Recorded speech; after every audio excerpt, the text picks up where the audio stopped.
Aza also has a project that is using AI to translate animal communication called the Interspecies Project. I was just reading something about whales yesterday. Is that regarding that? Yeah, we work across a number of different species: dolphins, whales, orangutans, crows. And I think the reason why Tristan is bringing it up is because we're like this conversation, we're just going to sort of dive into like which way is AI taking us as a species, as a civilization. And it can be easy to hear just critiques as coming from critics, but we've both been builders, and I've been working on AI since, really thinking about it since 2013, but like building since 2017. So this thing that I was reading about with whales, that there's some new scientific breakthrough where they're understanding patterns in the whale's language. And what they were saying was the next step would be to have AI work on this and try to break it down into pronouns, nouns, verbs, or whatever they're using, and decipher some sort of language out of it. Yeah, that's exactly right. And what most people don't realize is the amount that we actually already know. So dolphins, for instance, have names that they call each other by. Wow. Parrots, turns out, also have names that they're, like the mother will like whisper in each different child's ear and like teach them their name to go back and forth until the child gets it. Oh, well, the whole environment in Australia is so strange, and now because of the wildfires, there's a lot of species. Like we were just talking the other day about the koala bears. Yeah, that the koala bears, a lot of their habitat got burnt in a lot of these fires. It's really sad. You see really these koala sad. Bears are on fire, and they're like losing their fur. It's awful. They're such a little cute little animal. They are, but and I don't have a lot of firsthand experience with them, but my understanding is they're actual jerks. Like they're really cute and cuddly looking, but their behavior is pretty aggressive and jerkish. And I don't know enough about them to really comment on it, but my understanding is it's kind of like sea otters, right? Do you know about this thing with sea otters? What about them? So like everybody loves sea otters. They're so cute. They're so cuddly. Right. Sea otters are super destructive. They rape each other. Like they're like gnarly animals. They're like not that sweet at all. Isn't that the thing with pandas too? Like pandas are ruthless. Yeah, totally. Yeah. But you look at them and you're like, oh, Adorable. I want to cuddle it. Yeah. Little sweetie pie. My youngest daughter is really into polar bears. Oh, yeah. These polar bears are adorable, and she wanted to get like a stuffed polar bear. And I find it so fascinating that animal, which is the most ruthless of all bears, for sure, we associate with Klondike bars and Coca-Cola. Right. It's everybody's buddy, and they're sliding around in the snow. And I almost want to like show her. Like, this is what they do to seal. But that thing in the Congo, man, it's apparently in a very difficult spot to reach. It's very dangerous to go through there. Yeah. When Justin Wren goes through there, he has some hair-raising stories about being held up at gunpoint. People thought they were gonna kill somebody. And a lot of the sort of soldiers and people that committed atrocities from the war in Rwanda kind of in their bands kind of moved into the Congo and lived in the jungle, and who knows. Justin is a lot of crime. Justin Wren is a saint. He digs wells. He's a legitimate saint. Yeah, really is. Great guy. He's gotten malaria 3 times. God, visiting the Congo and building wells. Unbelievable. It's amazing. Yeah, he told us some amazing stories. Heartbreaking. Yeah. It's amazing. The Cash App, which is one of my sponsors, also sponsors Fight for the Forgotten. They give people they give $5 every time someone signs up and uses the code Joe Rogan, and they've built they're building wells right now because of that. Really? Yeah. They what was the latest number? I forget what the number was. They sent me an updated. Like very early on, they had built 2 wells, and then they built a bunch more, and provided water to a shit ton of people down there. I don't know the exact statistics. The guy who wrote Moonwalking with Einstein, what the hell is it? It's a book about memory and stuff. Really smart guy. He lived with the pygmies in the Congo for a long time. Oh, well, that's what Justin Wren's doing. It's all yeah, pygmies, and said that they smoke copious amounts of wheat, at least in the tribes that he lived with. Is that the book? Yeah, Joshua 4. 4. Really interesting. What a name. Yeah. F-O-E-R. 4. Yeah. And I said, never like, seen that name. what is it? You know, these are people that truly have been almost untouched by Western civilization. And he's like, well, no, I mean, they die of stupid things like, you know, you get an infection. Yeah. And you just, you know, you don't have antibiotics. Well, there's a lot of bacteria and parasites and stuff, too. They get stomach parasites from water. Skin diseases and weird things like that. Yeah, the jungle's not, even if you've evolved to live in it, it's not a very... I spent enough time in the Indonesian rainforest. I've never seen bugs like that in my life. I've never seen anything like it. Yeah. It's so loud. It sounds like take the loudest street in Manhattan, and I'm not kidding.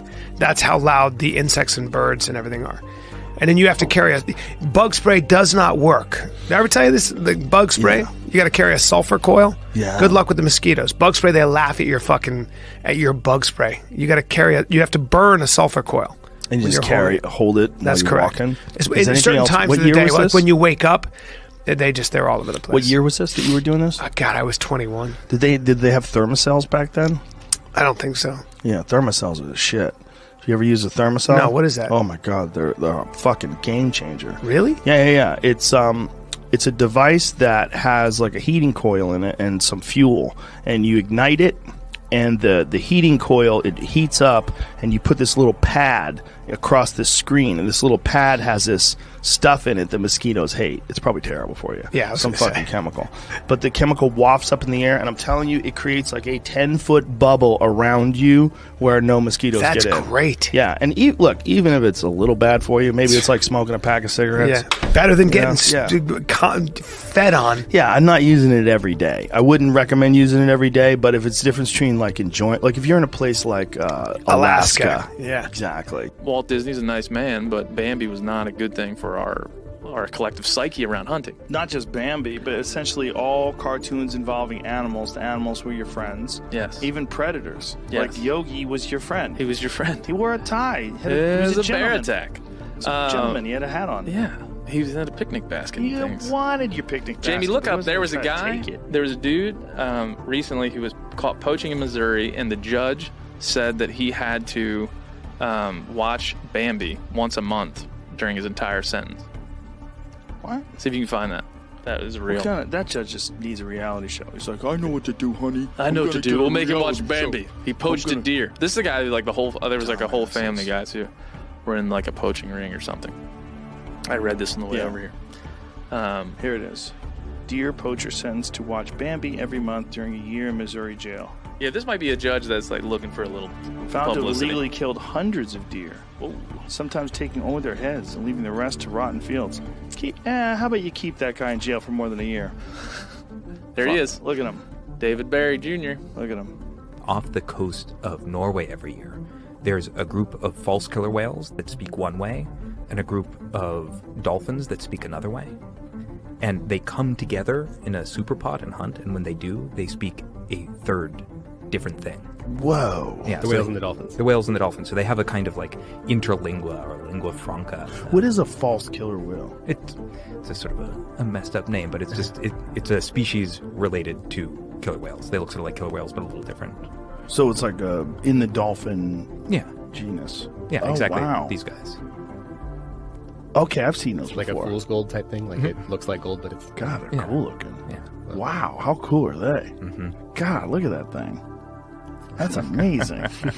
And so they hunt together and use a third language. Yeah, they speak a third different way. Is it limited? Oh, well, here's the thing. Like we We don't know. we don't know yet. Did you ever read any of Lily's work, John Lilly? Mm-hmm. He was the wildest one. Yeah. Right. That guy was convinced that he could take acid and use a sensory deprivation tank to communicate with dolphins. I did not know that. Yeah. Yeah. Yeah, he was out there. Yeah, he had some really good early work, and then he sort of like went down the acid route. Well, yeah, he went down the ketamine route too. Mm-hmm. Well, his thing was the sensory deprivation tank. Uh-huh. You know, that was his invention, and he did it specifically. Oh, to he try- invented the sensory Yes. deprivation tank. We had a bunch of different models. The one that we use now, the one that we have out here, is just 1,000 pounds of Epsom salts into 94-degree water, and you float in it, and it's, you know, and you close the door, total silence, total darkness. His original one was like a scuba helmet, and you were just kind of suspended by straps. And you were just in water, and he had it so he could defecate and urinate, and he had like a diaper system or some sort of a pipe connected to him, so he would stay in there for like days. Yeah. Yeah, he was out of his mind. Well, he sort of set back like the study of animal communication. Well, the problem was the masturbating the dolphins. So, so what happened was there was a female researcher, and she lived in a house, and the house was like 3 feet submerged of water. And so she lived with this dolphin, but the only way to get the dolphin to try to communicate with her is the dolphin was always aroused. Yeah. So she had to manually take care of the dolphin, and then the dolphin would participate. But until that, the dolphin was only interested in sex. Yep. And so they found out about that, and the Puritans and the scientific community decided that that was a no-no. You cannot do that. I don't know why. She shouldn't have told anybody. I mean, I guess this is the 60s, right? Was it? Someone had spray painted T and the number 34 on the side of a bear's body, and they don't know what happened. That's extremely ballsy. To spray paint a polar bear. How did they do it? And then the real concern is that this bear is going to have a real hard time hunting because they're going to be able to see it much better because of the fact that it has this spray paint on the side of it. Huh. I've never seen this story before. It's really interesting. They don't know. They have no idea what happened. Here it is. Russian scientists search for polar bear with black T-34 spray painted on its side. Cruel joke.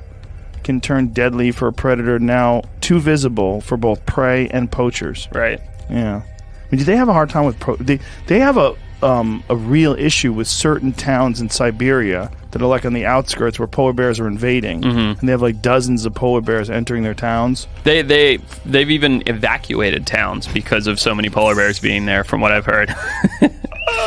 Would you imagine just having an army of polar bears roll into town? You have a town of like 150 people, and in come 8 polar bears one day. It's like, what can you do? It's nothing. You got to get out. Either going to kill them, you're going to shoot them with rifles, or you're going to get out. Right. You probably should just get out. Yeah, you should get out. Yeah. I mean, polar bears are a strange animal. Like, bears in general are a strange animal because people love them because we grew up with teddy bears. Right. And we see Yogi, and they're so lovable on television and in the movies. Yep. And so people have this idea of them, like they want to take bear selfies. Like, hey, take a bear selfie. Like, how many people get jacked taking bear selfies? Yeah. No, that's a real thing. Yeah. I have been contacted by people being like, hey, why don't you not pose with wildlife because it's influencing other people to do that. I'm like, I'm a biologist. This is my job. I don't have another option here. Like, I have to pose with wildlife. Like, I'm working with it. Like, you're supposed to you are the guy. I'm the guy. Supposed to take pictures. Right. Like, maybe instead don't do what I do. You know what I mean? Don't just jump out and try to get a selfie with something that's going to kill you. Like, it's common sense. Yeah, they're so aggressive because they're only alive for like 3 months, Jeez. It's so cold up there. Yeah, nature could give a fuck about you. Nature could give a I love people who are into nature, and like, listen, man. They don't even know what nature is. Go try to raise crops in South Africa when elephants were all everywhere. Yeah. And lions and leopards. Or now. Yeah. Even now, these poor villagers, that they're poor, and they build these crops, and they have this farm, and they have all this food for their village, and then elephants roam in. 20 elephants go, hey, man. And that's a wrap. Yeah. There's You're not going to go, you can get do. the fuck out of here. They're like, I'll stomp on you. And then people get mad when people shoot the elephants. It's like, okay, I get it, but I don't know what you want here. Like, they have a lot of stories about elephants. Have this mystique in South Africa. There was this guy who was a farmer, and he had a donkey, and it was tied up, and the elephants came into his property, and he shot guns and got them the hell away from there. And then the next day, the elephants came back and stomped his fucking donkey into mush. Whoa. Just stomped. The donkey was on a rope, and they were like, really? Gang, gang, gang. And then, of course, the neighboring farm, when the elephants came, she laid out a bunch of food for them, and they spared her crops. There are all these elephants have this mystique, which is all. By the way, maybe the biggest a-holes in the world. Elephants? They hate everybody. But they were so nice. I was in Thailand. There's a Thai elephant, sir. They're different? African elephants. You're not taming an African elephant. Good luck. A deer could feed a family for months. Do you understand that? Of course it could. You understand that, but I mean, people listening. Or this asshole. Do you understand that? This asshole who shot this fucking thing? 100 cut deer? his head off, you piece of shit. You I poacher. fucking look forward to eating deer, and you shot it, and you... Yeah. Anyway, back guy. like Walt Disney, I think, like that kind of treatment of animals has been something that's hurt hunting. And the third one is hunters have hurt themselves. Like that guy. Like maybe that's a poacher, not a That hunter. guy's way worse. That's a poacher, not a Okay. hunter, though. But he's a guy who's hunting illegally. That's what Yes. poaching is. He's a hunter. Yeah, but like He's a hunter. camping illegally is trespassing. It's not the same thing. Yeah, but you're camping. You're Yeah. trespassing and camping. You're All still right, camping. All right, maybe. Listen, I know you don't want to call him a hunter, like someone who goes on stage at a company picnic is not a comedian. Yes, It's the same thing. I get it. He's a Yeah, hunter, I mean, though. he's a still piece of killing shit. animals. Yeah, He's killed more than me.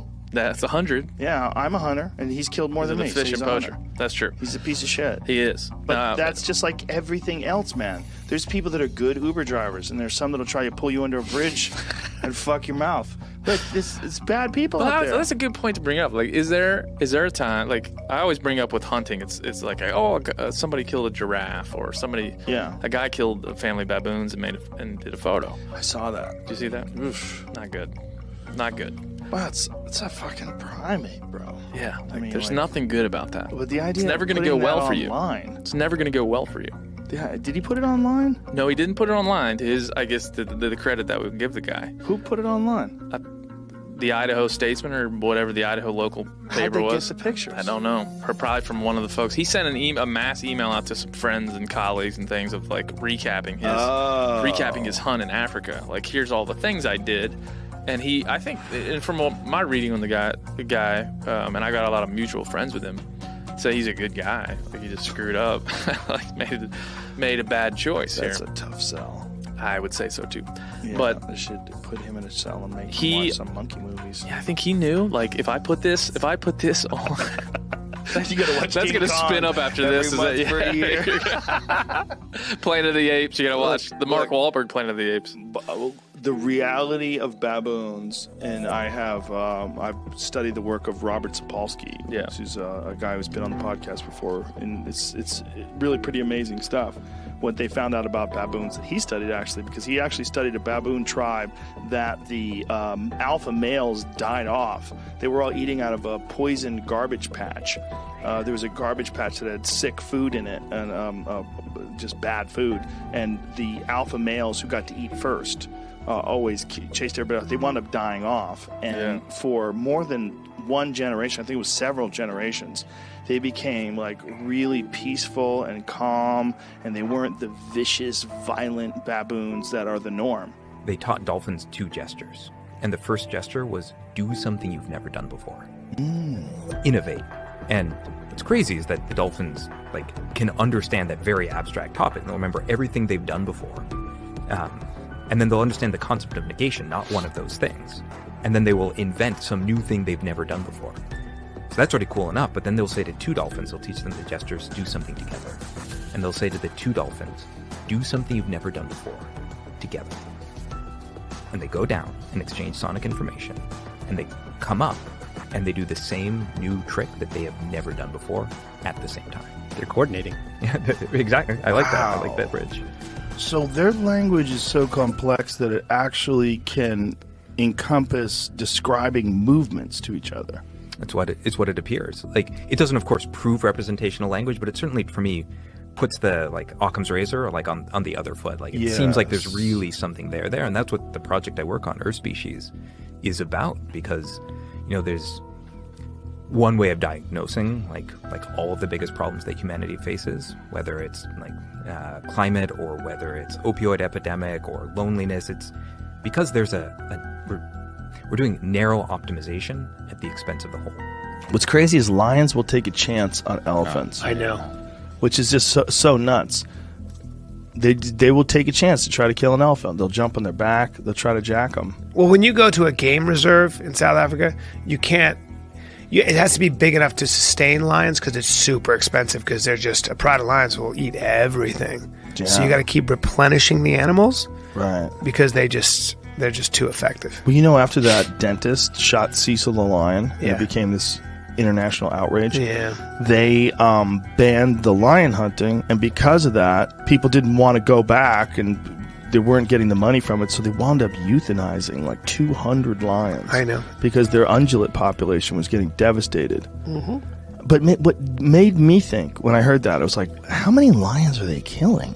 Like, how many people are going over there to hunt lions? It brings in good money. How weird is that? A huge part of South Africa is, part of the conservation efforts are that, big game. You can hunt the big five, or what do they call it? Yes, that's exactly what they call it. But it's a lot of money. It is a lot of money, and it brings them a lot of money. It brings them a lot of money for conservation and all that stuff. But what a weird activity. Is there an activity that's more human in that, like, we're so conflicted and so weird that the only way we have animals that stay alive in this part of the world, like where they're in record populations, is to set it up so you can kill them. Yeah. So we figured out some weird loophole. Like, we don't want the rhino to die. Hey, we don't want the rhino to die either. So let's go let a bunch of them and we kill like one a week. Yeah. Come on. Yeah. And if they could get enough rhinos where they could make a case for that, they would be doing that. I mean, they're doing it with lions. They're doing it with everything. Right. With the gazelles. I mean, all the different animals that you would think of plains animals in Africa, there are record numbers there. Right. Nilgai. They bring them back to Texas. They're all over Texas now. There's so many animals there, and a lot of those animals were on the verge of extinction, but they're there because people kill them. Like, what a fucking it's conundrum. weird. It's weird. The weird. Bigger issue is unbroken migratory range and habitat. The Masai Mara is one of the few places where they can roam for thousands of miles. But most of Africa now is broken up into, I think there's an area in Cameroon or whatever, but most of Africa is broken up into, in South Africa, it's all basically, with the exception of Kruger Park, it's all abandoned, cattle lots. And then there's money in it, so you buy that lot and you just stock it with animals and then you drive around. With sharp fangs, deadly venom, and unmatched stealth, they dominate their prey with ease. But what happens when the hunter becomes the hunted? Believe it or not, there are animals out there that make even the most venomous snakes tremble in fear. This is a honey badger. Nothing scares him. He keeps on coming. These creatures have developed incredible ways to outsmart and overpower snakes. So, who are these fearless predators, and what makes snakes run for their lives? The stomping secretary bird. The secretary bird is a striking African raptor, recognized by its tall, slender legs and a head crest that looks like quill pens. It roams savannas and open grasslands, scanning the ground for prey with sharp vision. Instead of diving from above like a hawk or eagle, the secretary bird hunts on foot. It strides confidently through tall grass, spotting rodents, small mammals, and reptiles, especially snakes. When the secretary bird identifies a snake, it stomps with exceptional force and accuracy. Its long legs generate enough impact to break a snake's spine or crush its skull, preventing a serious bite, because many targeted snakes are venomous. The secretary bird relies on precise blows that quickly disable the reptile. Its scaled legs provide basic protection, giving the bird a barrier against fangs. If a snake tries to strike, the secretary bird steps back and delivers another potent kick. This approach makes the secretary bird one of Africa's most effective snake hunters. It reduces risk by keeping its body at a safe distance while focusing its attack on the snake's head or spine. By patrolling large areas on foot, the secretary bird controls rodent and reptile populations, supporting local ecosystems by removing dangerous vipers and cobras before they harm other animals. The watching fox.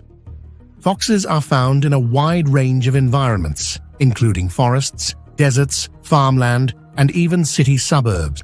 They have keen senses and a curious attitude, moving silently to avoid alerting prey or danger. A fox observes its surroundings with sharp eyes and upright ears, tracking any sign of movement on the ground.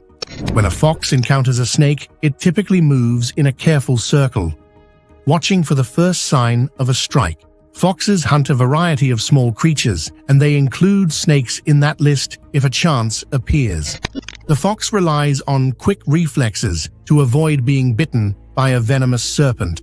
It steps lightly and dodges any sudden lunges, then swiftly aims for the snake's head to finish the fight. If the snake is small or slow, the fox catches it without much trouble. Because foxes are not immune to snake venom, they use caution when deciding whether to engage. A fox that has taken a bite learns from the experience and adjusts its methods. Over time, it refines its technique, making it a more capable hunter of reptiles. While snakes are not a fox's main diet, the fox's agility and awareness give it a decent chance of success in these risky encounters. The clever coyote. Coyotes thrive across North and Central America, adapting to deserts, grasslands, forests, and even urban areas. They eat a diverse diet, from mice and rabbits to insects and fallen fruit. Opportunistic by nature, coyotes also hunt snakes when other food sources are scarce, or when a snake crosses their path. A coyote approaches snakes with a balance of boldness and caution. It uses its sharp nose and ears to detect low rustling, then positions itself so the snake's striking range is limited. If the snake is venomous, the coyote keeps stepping around to force repeated strikes, draining the reptile's energy. Once the snake's aggression slows down, the coyote makes its move. It lunges for the head or neck, aiming to clamp down before the snake can land a serious bite. In rare cases, coyotes cooperate. While typically solitary, they may use group tactics to distract a venomous snake, with one coyote drawing the threat while another seizes the opening. These tactics show the coyote's intelligence and ability to adapt to local conditions. The coyote's speed and awareness help it stay out of lethal range. If it succeeds, it gains a meal while removing a potential hazard from its territory. The diving eagle. Eagles are powerful raptors celebrated for their keen eyesight, massive wingspans, and formidable talons. Some eagle species, known for hunting reptiles, target snakes as part of their regular diet. Perched high in a tree or circling overhead, an eagle spots the movement of a snake below with incredible clarity. Once the eagle identifies a snake, it dives at high speed, tucking its wings to reduce drag. The force of this dive surprises the snake, giving the eagle a better chance of securing a firm, lethal grip with its talon. Many snake-hunting eagles aim directly for the snake's head, neutralizing any potential counterattack. Thick scales or pads on the eagle's legs help reduce the danger if the snake tries to bite. After pinning the reptile, the eagle carries it away to a safe spot, such as a branch or rock outcrop, where it tears into the snake with its hooked beak. Because eagles are not immune to venom, the initial strike is critical. They also tend to pick snakes that are in open areas, minimizing the odds of losing sight of their target. With this combination of exceptional vision, swift diving, and crushing talons, eagles can handle many snake species with surprising ease. The spiny hedgehog. Hedgehogs are small mammals covered by stiff spines that provide a natural defense system. When threatened, a hedgehog curls up into a tight ball with its spines pointing outward. This posture deters predators by making it nearly impossible to reach vulnerable parts of the hedgehog's body. Though known mostly for eating insects and worms, hedgehogs can kill small snakes under certain conditions. They have a mild tolerance to specific snake venom, allowing them to survive some bites that would harm other animals of similar size. If a hedgehog encounters a snake, it typically either defends by rolling up or goes on the offensive with quick bites and rapid movements. The spines protect it from a direct strike, forcing the snake to struggle to find a safe angle. If the snake cannot land a fatal bite, the hedgehog eventually delivers enough bites to disable or kill the reptile. This victory is more common against small or non-venomous snakes, since larger or highly venomous snakes pose a far greater risk. While hedgehogs do not specialize in snake hunting, they show surprising resilience when such encounters occur. Their built-in shield of spines and partial venom tolerance help them stand a chance against a reptile's deadly fangs. The striking mongoose. Mongooses are small, quick mammals native to Africa, parts of Asia and southern Europe. They are best known for their skill in killing venomous snakes. This reputation is well deserved, since many mongoose species display speed, agility, and a physiological resistance to certain snake venoms. A mongoose facing a cobra or viper dances into rain, provoking the snake to strike. The mongoose quickly darts away, letting the snake tire itself out. Once the reptile shows signs of fatigue, the mongoose lunges at the head, biting and holding until the snake can no longer retaliate. This tactic relies on lightning reflexes and precise timing. If the snake lands a bite, the mongoose's partial immunity reduces the venom's effect, allowing it to shake off a dose that might kill a similar-sized mammal. Not all mongoose species pursue snakes, but those that do often clear areas of dangerous serpents. Locals in certain regions once encouraged mongooses around farms to keep the cobra population in check. Although mongooses can become pests themselves by hunting poultry, even so, their ability to handle venomous snakes through clever footwork and biochemical defenses remains one of the animal kingdom's most remarkable evolutionary stories. The swarming driver ants, also known as safari ants in Africa, create enormous colonies that can number in the millions. They travel in wide raiding columns, consuming insects, spiders, and any other small creatures they overwhelm. Their success lies in collective behavior. When they identify prey, countless ants rush in, biting relentlessly until the victim is subdued. A snake caught in the path of driver ants often tries to flee. If the snake is injured or trapped, it cannot escape the ants' crush of numbers. The ants clamp down on soft spots such as eyes or the mouth area, causing paralysis or intense pain.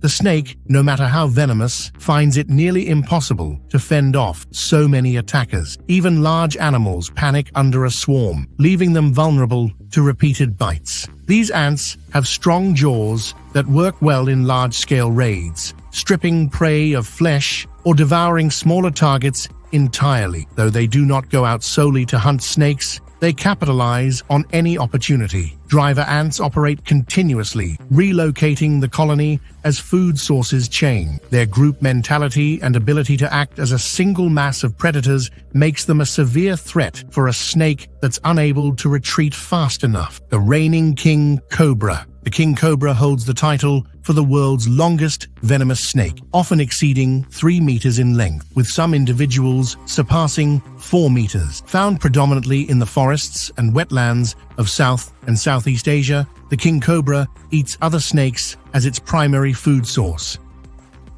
This habit is reflected in its genus name Ophiophagus, meaning snake eater. When the king cobra detects a snake, it lifts its head and part of its body from the ground, flaring its hood to appear larger. It pushes forward with controlled bursts of speed, delivering a direct bite loaded with powerful neurotoxin. In many cases, the king cobra remains latched onto its prey, injecting venom until the other snake becomes limp. Afterward, it swallows the entire carcass head first. This diet includes smaller cobras, rat snakes, and vipers, though the king cobra also consumes lizards if snakes are scarce. The king cobra's venom is not only potent, it also comes in large quantities per bite, making it extremely dangerous to larger animals or humans. When threatened, it rises to an intimidating height and emits low growls. This display wards off many potential attackers.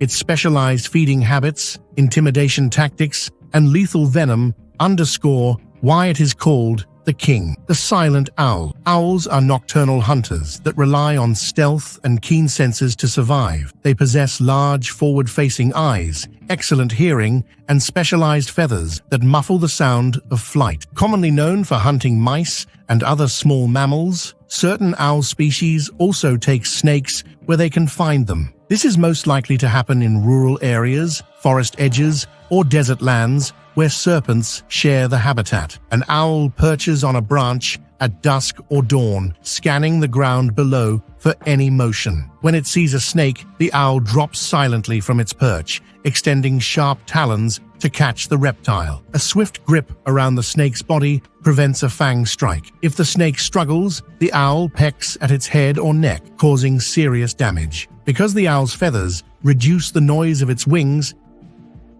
the snake usually fails to notice the attack until it is too late. Owls stand out because their stealth grants them a huge advantage over many prey species. Although they do not have venom resistance, their ambush approach makes each strike decisive. They dispatch or disable a snake quickly, then fly to a safe spot to consume the meal. This efficient method leaves snakes with very little chance to retaliate. The fearless honey badger. The honey badger, or ratel, is famous for an aggressive attitude that overshadows its size. It lives in Africa, Southwest Asia, and parts of the Indian subcontinent. Known for raiding beehives, it uses thick skin and fierce determination to withstand stings. A similar strategy applies when it battles venomous snakes like cobras or puff adders. The honey badger charges forward, biting at the snake's head or neck. If the snake lands a bite, the badger's loose skin often prevents venom from reaching vital spots. Research shows that the honey badger also has some biological resistance, meaning certain toxins do not affect it as severely. The badger shakes and crushes the snake's head or spine, ending the threat. Once the snake is dead, the honey badger sometimes eats it on the spot, pulling back the scales and swallowing large chunks of muscle. This fearless predator also digs burrows rapidly, chasing snakes underground if needed. Its thick claws and raw power give it an edge that smaller predators lack. Because of its vicious reputation, few animals, including large predators, choose to challenge the honey badger. Meanwhile, snakes that attempt to defend themselves often fail against the honey badger's unstoppable onslaught. The lurking crocodile.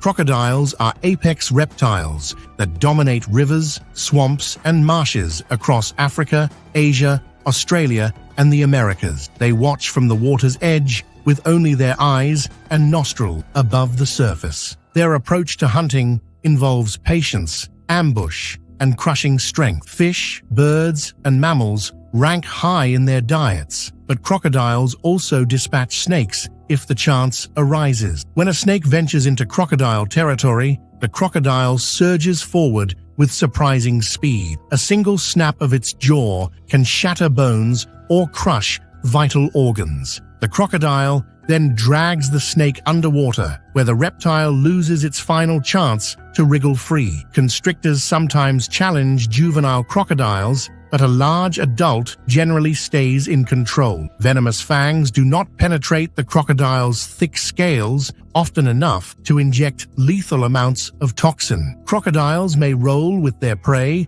using the infamous death roll to tear flesh apart. With the snake disoriented and disabled, the crocodile devours it in chunks. This method works well in murky water, where the crocodile's camouflage is effective. While snakes display agility and stealth on land, in the crocodile's aquatic realm, they tend to lose the element of surprise. The result is a short, violent encounter that usually favors the lurking crocodile.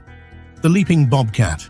Bobcats stay active in much of North America, favoring forest edges, swamps, rocky slopes, and even semi-urban zones. They hunt rabbits, rodents, birds, and sometimes small deer, relying on stealth and agility. Bobcats use camouflage and slow stalking to draw close to a target before launching a sudden leap. This method also applies to snakes when conditions allow. When a bobcat encounters a snake, it positions itself to see the reptile's full body. A calm approach reduces the chance of spooking the snake. The bobcat then springs forward in one swift move, pinning the prey with its front paws. The cat aims to immobilize or injure the reptile's head region, where the fangs or jaws present the greatest threat. If the snake resists, the bobcat delivers repeated quick strikes with its claws or a decisive bite to the neck. Because bobcats have no special immunity, each confrontation carries a level of peril, especially if the snake is a pit viper. However,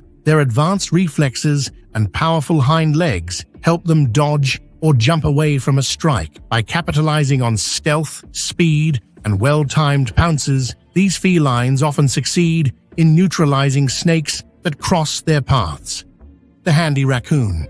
Raccoons live across North America and parts of Central America, easily recognized by their masked faces and ringed tail. They have 5-digit front paws that resemble small hands, allowing them to manipulate food and objects. While they mostly eat fruit, nuts, insects, eggs, and small vertebrates, snakes also appear on their list of possible prey. A raccoon can encounter a snake near a stream, under a log, or even around human dwelling. It uses its paws to pin the reptile or block its movements, looking for a chance to bite the snake's head or neck region. Strong claws give the raccoon an edge in grappling with the snake's body, and it can shift grip quickly if the snake attempts to coil or strike. Raccoons do not possess venom immunity, so they rely on careful control of the situation. Some observers note that raccoons will dunk prey in water or drag it to shallow pools, making it harder for the snake to move. Once the reptile is weakened, the raccoon finishes it off, reducing the risk of a dangerous bite. As opportunistic feeders, raccoons display flexible problem-solving approaches, rated among the most adaptive animals in many ecosystems. Thanks for watching another episode. While you are still here, make sure to click the video on your screen for more quality content. The quiet king snake. The king snake is a non-venomous constrictor celebrated for preying on other snakes, including venomous species. Found largely in North and Central America, it has a notable resistance to the venoms of many rattlesnakes, copperheads, and cottonmouths. This snake-eating habit sets the king snake apart in the reptile world. When it hunts a venomous snake, the king snake uses stealth to get close, then strikes to seize the rival snake before it can react. It swiftly coils around the target, using strong muscles to squeeze until the prey stops resisting. Constriction cuts off both air supply and blood flow, weakening the other snake. Because the king snake's head is positioned away from the fangs of its struggling opponent, it usually avoids dangerous bites. King snakes come in different color patterns, but they share a sleek build and an even temperament. They move quietly through rocky areas, forests, and fields, looking for snakes, lizards, rodents, and other prey. By controlling populations of venomous snakes, they play a beneficial role near farms or residential areas. This ability to kill snakes with powerful constriction, combined with a noteworthy level of venom resistance, places the king snake among nature's most dependable serpent control specialists. The pecking chicken. Chickens are common on farms and in backyards around the world, usually associated with laying eggs and providing meat, not fighting reptiles. However, a protective chicken is capable of holding its own against smaller snakes. Hens, in particular, defend their eggs or chicks with surprising aggression, pecking at any intruder, including serpents. When a snake enters a chicken coop or runs across the yard, the chicken clucks loudly and rushes forward. If the snake is small enough, repeated pecks to the head can kill or stun it. Roosters may employ their spurs to slash at the snake, adding to the defensive effort. Larger venomous snakes pose a real threat, yet a flock of chickens often forces the snake to retreat with a lot of noise and collective intimidation. Chickens are not immune to venom and do not pursue snakes as their main prey, but they do show keen awareness of any creeping danger. Their reaction is part territorial, part instinctive defense. Farmers sometimes appreciate this behavior, since a small serpent that tries to steal eggs can end up on the losing side. While chickens are not snake hunters in a strict sense, their intense protective drive can eliminate minor serpent threats. The circling hawk. Hawks are versatile birds of prey that scan wide landscapes for rodents, lizards, and occasionally snakes. Their keen eyesight detects even subtle movement from a high vantage point or while soaring on thermal currents. Instead of launching a steady glide like some raptors, many hawks use a quick dive after circling above a target. When a hawk selects a snake, it folds its wings to accelerate downward, striking the reptile with outstretched talons. This sudden blow often catches the snake off guard, reducing the chance of a retaliatory bite. Some hawks pin the snake's head or midsection securely, preventing a strike. If the snake is large and dangerous, the hawk may reposition to deliver repeated pecks with its sharp beak, targeting the snake's spine or cranium. Because hawks lack venom immunity, they rely on precise attacks to remain safe. A single slip could expose them to a venomous bite. However, their speed and vantage point give them a decisive advantage over snakes in open terrain. After subduing the reptile, the hawk often carries it to a perch, where it tears off chunks of meat with its hook-like beak. This combination of strong talons, keen vision, and calculated dives makes the hawk a formidable snake predator in many ecosystems.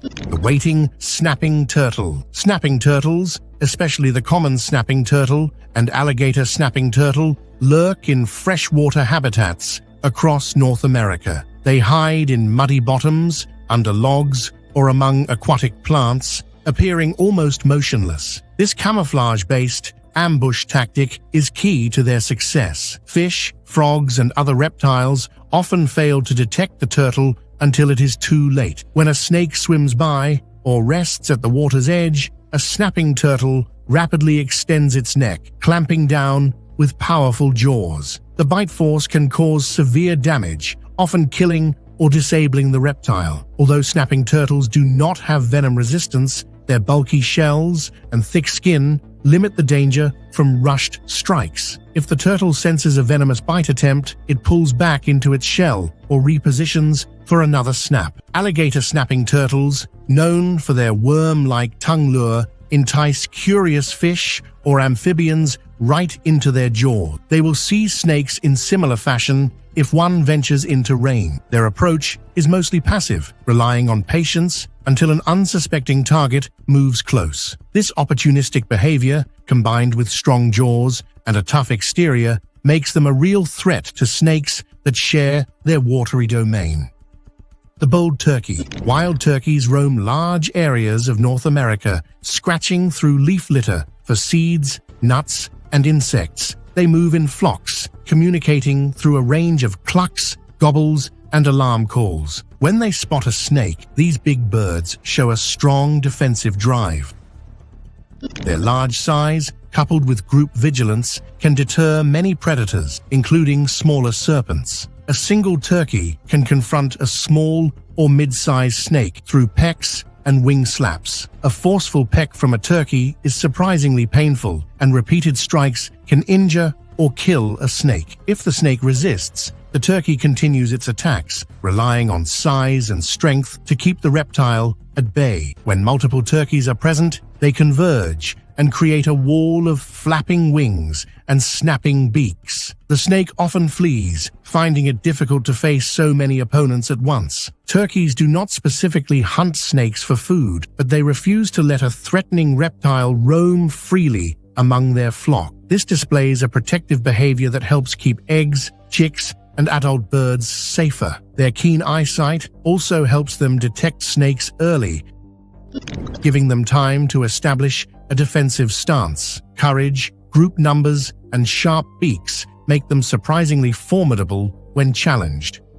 The loyal dog. Dogs have an ancient bond with humans, often serving as protectors of property and family. In areas where venomous snakes are common, many dogs take on the role of guard, sounding the alarm and even attacking serpents that slither too close. While dogs do not have built-in venom immunity, they rely on speed, a strong bite, and protective instincts to handle potential pests. A territorial dog charges when it senses a snake threat, barking to alert anyone nearby. Once it closes in, the dog snaps at the snake, often aiming to bite behind the reptile's head. A well-placed bite can break the snake's bones or destroy essential nerves. However, a single snake bite can cause serious harm or even death to the dog, depending on the species involved. This makes the encounter risky. Some dogs, especially those bred for hunting or pest control, learn to seize snakes in ways that reduce the chance of being envenomed. Others rely on repeated attempts, testing how the snake moves until they find a safe angle to attack. While caution is advisable, dogs that successfully defeat venomous snakes protect not only themselves but also the people, livestock, or other animals in the area.